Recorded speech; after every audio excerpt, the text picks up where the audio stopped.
The road between town and home was always empty at night. Just fields, the occasional mailbox, and the sound of tires on gravel.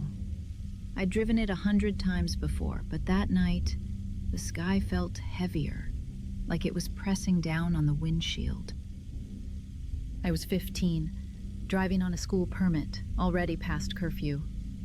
My uncle had lent me his old Toyota, the one with a gas tank that leaked if you filled it too high. I'd just left a basketball game in town, hoping to get home before anyone noticed I was late. About 5 miles out of town, the engine sputtered, then died. I coasted to the shoulder and sat in the dark, cursing myself for not checking the gauge. No cell service, just the hum of insects and the wind in the corn. I waited. Headlights came and went, but nobody stopped. My house was still 7 miles away.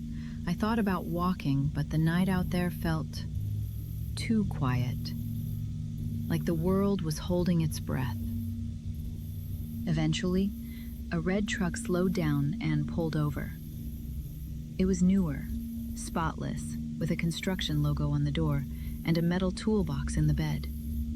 I grabbed my gas can from the trunk and walked up, trying to look grateful and not desperate. Inside was a man, maybe late 30s, and beside him a woman and 2 girls. The family looked clean, almost formal, and the truck's interior smelled faintly of soap. He offered me his phone, a track phone, the kind people in my area called crack phones. I tried to call home, but there was no signal. I dialed my parents' number twice, then gave up. The man just watched me, silent, as if waiting for me to finish. He asked if I wanted a ride back to town. The truck had been headed away from there, but I figured he could drop me at the gas station. I could call a friend from there, or wait until someone I knew drove by. I climbed into the back seat, gas can in my lap. That's when I noticed the women's clothes. Heavy, old-fashioned skirts, buttoned blouses, thin bonnets. The girls didn't speak. One of them made a low, guttural sound every so often. The woman stared straight ahead. The man started driving, but instead of heading toward town, he turned the truck around and aimed it down the road, away from the lights. I tried to keep my voice steady. Told him I'd just come from that direction. Everyone I knew was back there. He said, in a flat tone, that he was from the next town over. He had a full gas can at his house. He'd take me there, then bring me back to my car. I insisted he didn't need to. My house was on the way, just a few miles out. He could drop me off, I said. I tried to sound casual, but my hands were sweating. He didn't answer. The woman and girls stayed silent. The only sound was the girl's soft grunting. I tried to make small talk, asked his name. He gave me a last name I didn't recognize. That was strange. My parents had worked in both towns for years. I knew almost every family, but I'd never heard his. I glanced at the logo on the door, hoping to find a clue, but the company name was too faded to read in the dark. I felt trapped, cornered by politeness and fear, stuck between strangers and the empty road.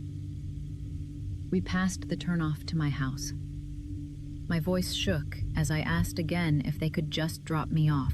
The man stared straight ahead. The woman didn't move. The girls kept silent. My chest felt tight. I couldn't breathe right. I started to panic. My voice got louder, desperate.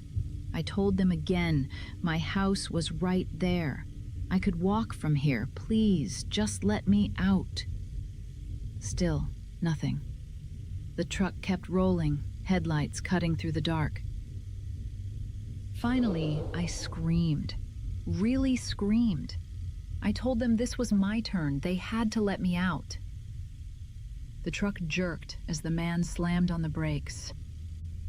Just take her home. It was the first time the woman had spoken. Her voice was sharp, annoyed. The truck swerved hard onto my road, gravel spitting under the tires. He pulled into my driveway, barely stopping. I scrambled out, clutching my gas can. The truck reversed so fast, gravel flew up into the air, obscuring the license plate and the logo. I stood there, shaking, watching the taillights vanish down the road. I ran inside, breathless, gas can banging against my leg. My parents were half asleep on the couch. I blurted out what happened, voice shaking. "You're late. Why were you driving after curfew?" They didn't listen. They just yelled at me for being out late. I tried to explain, but my words tumbled over each other. I was safe, but I didn't feel safe. Not really. Later, lying in bed, I replayed every detail. The silent girls, the woman's sudden anger, the man's blank stare. The way they'd driven so far out of their way, refusing to let me out. I wondered if I'd imagined the danger, or if I'd just barely escaped it. I never saw that truck again. Never heard of that family. Sometimes, when I drive that road at night, I look for their tail lights in the dark, half expecting to see them waiting by the shoulder, engine idling, eyes fixed on the empty road. Maybe they were just trying to help. Maybe I was just a scared kid, seeing monsters in the dark. But I still remember the silence, the way the woman finally snapped, and how fast they left once I was out. I still wonder what would have happened if I hadn't screamed. If I'd just let them drive me further and further out, past the edge of the map, into the dark where nobody knew my name.